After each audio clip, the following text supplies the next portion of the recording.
Hello again guys, welcome again sa aming YouTube channel, Elmer Desert TV. Maraming salamat po muli sa patuloy pagsuporta sa aming YouTube channel. Dahil po sa inyo, malayo na ang nararating ng ating channel at yun po ay utang na loob namin sa ating mga subscribers. Ito po sila. Maraming salamat po sa inyo. So ngayon, dahil sa mga nalalapit na mga okasyon, lalo ng pasok bagong taon na naman, so nag-iisip tayo ng mga dessert na ating panghanda sa ating pamilya o maging sa ating mga bisita na hindi pangkaraniwan. So, manghihiram tayo ng dessert na masarap. Ito yung homemade baklava from scratch. So, ito ay ating gagawin sa tatlong bahagi. Uunahin natin yung ating gagawing puff pastry na filo. So, gagawa tayo from scratch. Hindi tayo bibili ng commercial. Pero kung kayo ay hassle sa inyong gumawa nito at nahihirapan kayo, pwede kayong bumuli na lang ng commercial na filo pastry. So, ipapakita ko dito sa mga interesado. Naggawa na nga pa pala kami ng isang video pa nito na fully dedicated lang sa paggawa ng filo puff pastry from scratch. So, ito ang ating ingredients. Meron tayo dito all-purpose flour. Itong mixture nito ay all-purpose flour at yung cornstarch. So, ito yung ating gagamitin na pang masa sa ating pastry habang ginagawa natin yung ating dough. So, kailangan din natin ng hot water. Ito siya. Ang other plain flour for additional kneading at ang ating salt. Dito yung regular salt lang, yung iodized salt.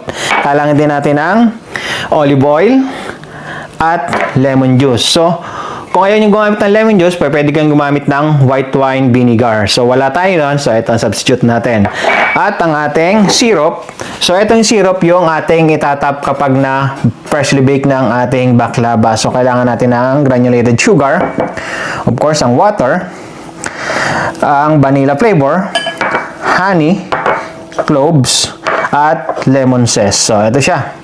At ang ating filling, narito, ang ating pistachio nuts, walnuts, granulated sugar, cinnamon powder, at itong butter. So, itong butter, atin siyang pambrabas sa ating filo pastry habang nilalayer natin itong ating mga filling. So, simulan natin sa ating paggawa ng ating puff pastry.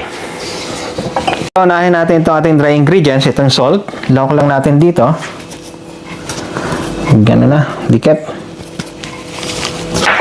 So, mix lang natin siya. Ito nga pala ang ating hiniram na dessert nito ay nag-originate nga pala sa Greece noong 8th century. Pero, yun ay before Christ. Pero, ang ating alam ngayon na recipe ng pastry na baklava ay sa Ottoman Empire ng Turkey. So, noong 15th century. So, simula nun, sumikat na ito at ina-adapt ng bawat bansa. So, ngayon, papakita natin ito from scratch. So, ilagay natin itong ating hot water. Olive oil. So, lalaklawakin lang natin ito. Tulad ng sabi ko kanina sa mga interesado sa kumpletong proseso ng paggagawa nito, bisitahin nyo yung aming ina-upload na video na dedicated lang sa paggawa nito. So, haluin lang natin.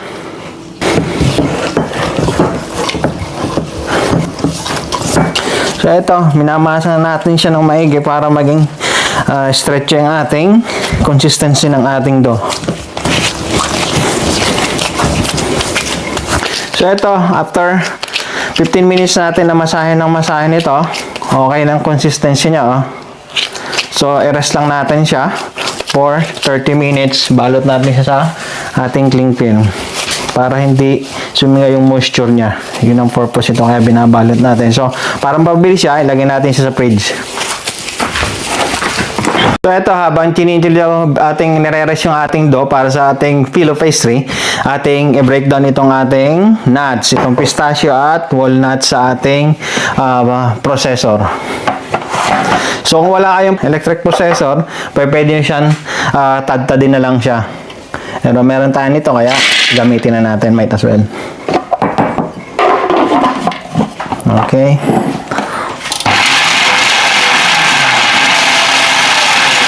Natin. Okay na to, lagay naman natin itong ating walnuts.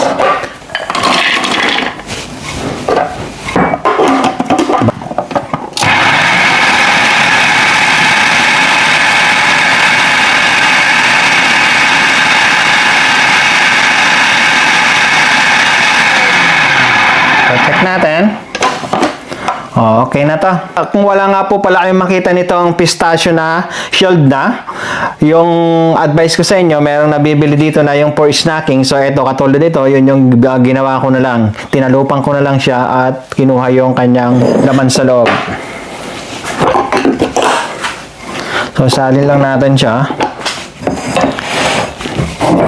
So, ito yung pinag-anuhan natin nandun kanina. Malinis naman yan. Diyan na lang natin ilagay.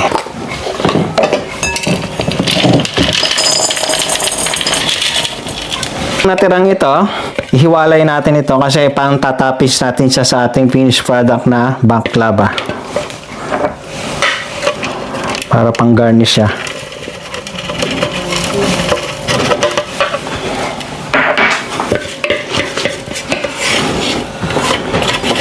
So itong ating nuts na process, ilagay lang natin yung ating granulated sugar para may tamis siya sa loob. At itong ating ground cinnamon. So, haluin lang natin. So, kung ayaw nyong mayroong sugar dito, okay lang. Bumawi na lang kayo dun sa syrup na drizzle natin after mabake to. So, ang ginawa ko, binawasan ko yung sugar ng ating syrup at dito ko sinama sa loob para yung ating nuts sa loob ay may chewy texture sa loob kapag kinain natin. So, depende na sa diskarte nyo. So, ito, set aside lang natin at hintayin natin yung ating pillow pastry gawin.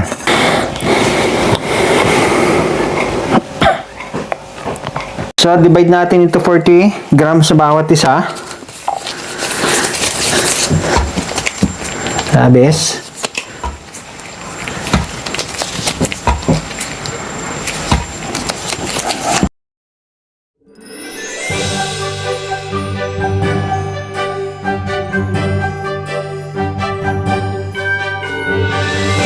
So, ito na ang ating homemade pillow pastry. So, ito yung pang-ibabaw natin. At ito naman yung ating ilay-layer sa ating baking tray. So, proceed na tayo.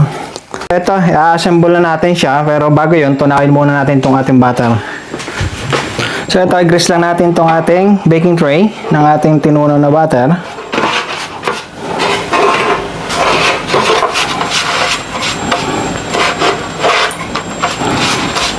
Crispy yung ilalim niya din. So, kuha lang tayo dito. So, okay lang na malaki ang ating pillow pastry.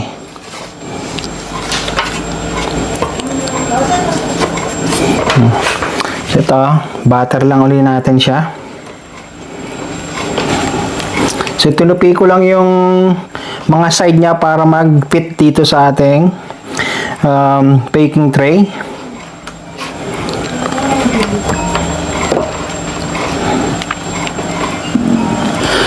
So, lagay lang natin yung ating second layer.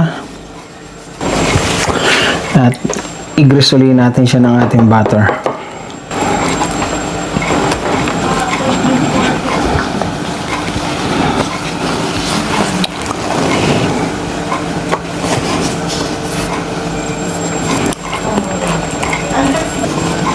Ito, paapat na layer natin to. At itatapin sa natin yung ating filling natin. Ito yung ating blended na nuts. So, distribute lang natin siya.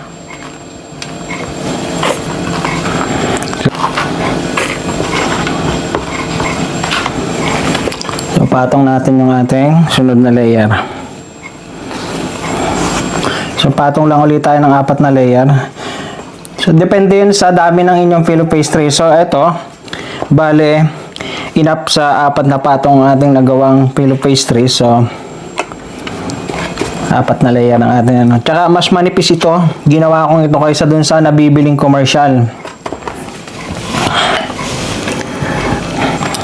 Ito, ulitin lang natin ang proseso. So, dahil manipis itong ating pastry na itong ginawa, kailangan natin siyang mas damihan layer. So, So ito yung ating paapat na layer.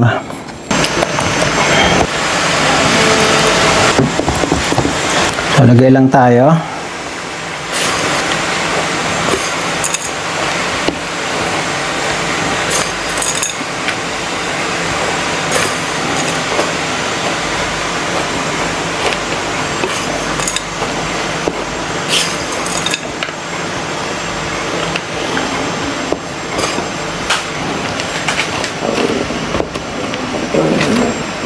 So ito, patungan ulit natin siya.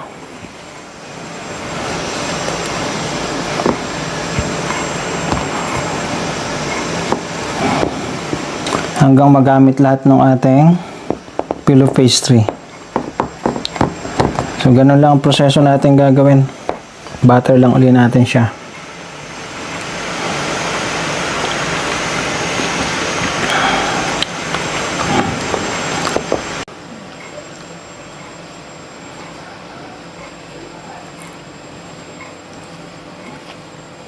Lagyan natin yung last layer natin.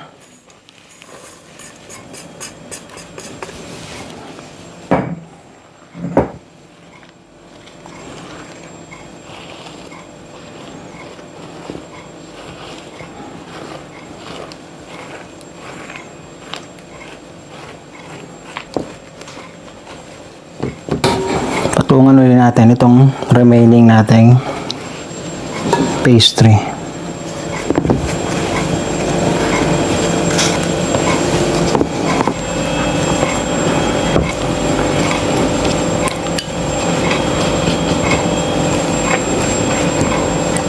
So ito na ang last layer natin.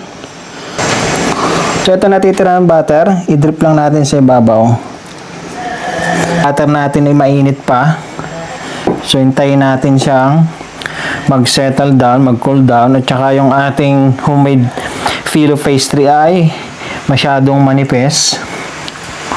So para hindi siya masyadong masira. So expected natin masisira siya pag ginayat natin agad siya. Kaya i-rest muna natin sa ating fridge. Chill lang natin siya mga 15 minutes. So ito na, chill lang natin siya.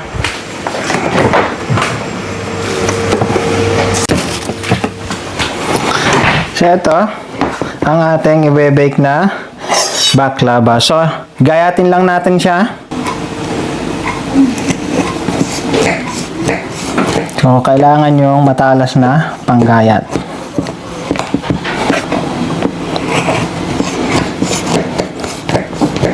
Siya into bite size.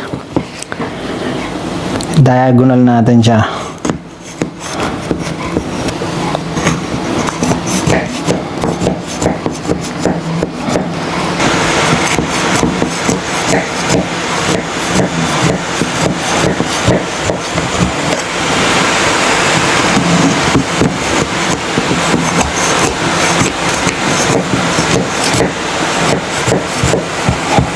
Ito na ang ating ginayat na homemade baklava from scratch. So bake lang natin siya for 30 to 40 minutes sa 160 degrees Celsius. Habang chinichil nga pala natin itong ating baklava, nag-preheat na tayo ng ating oven. So importante na naka-preheat na. So habang nagbe-bake tayo ng ating baklava, gawa naman tayo ng syrup kasi kailangan natin itong palamigin at straight away from the oven yung ating baklava, ipupurin natin to para sa ating masarap na baklava. So buhay lang tayo ng ating apoy. So dito na natin sa ating jug, gawa tayong syrup para madali tayo mag-pour. So ilagay natin itong tubig, sugar natin, yung honey, vanilla flavor natin, at yung cloves. So mamaya natin lalagay itong ating lemon zest. Haluin lang natin siya. Once mag-boil to, turn up na natin ang ating apoy. So ito, nag-start na ang mag-boil ang ating syrup. Lagyan na natin itong lemon zest.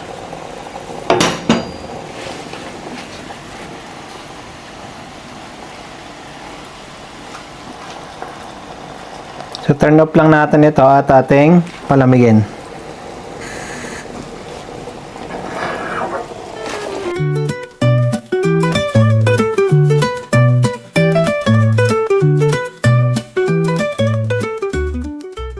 ito ang ating binake na baklava.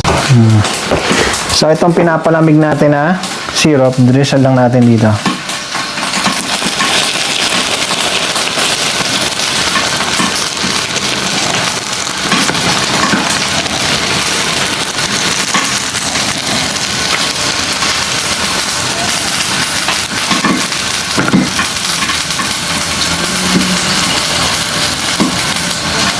Lang natin siya ng ating tinira kanina na nut filling.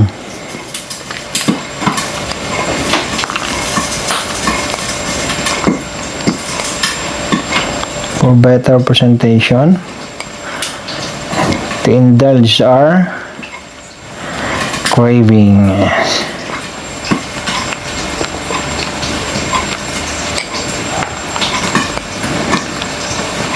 So, set lang natin siya mga 20 minutes bago natin nasugaan ang ating homemade baklava from scratch.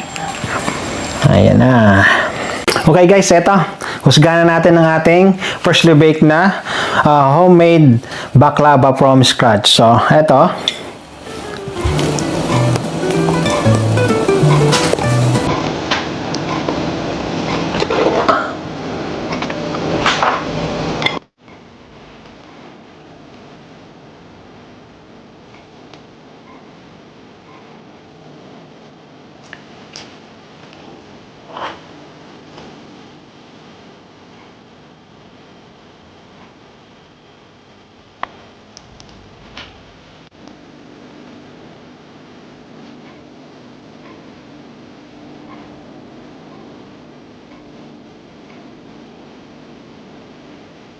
Okay, so suganan natin itong ating homemade baklava, ang ating Turkish Delight. So, kung may mga legitimate na Turkish dyan, pwede kayong mag-comment for any suggestion or masasabi nyo dito sa ating homemade baklava. So, eto, suganan natin.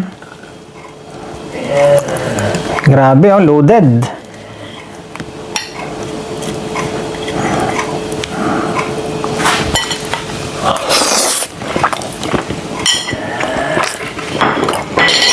Panalo.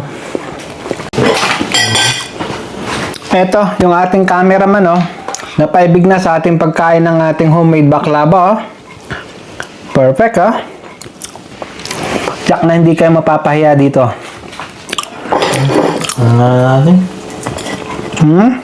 Loaded na loaded.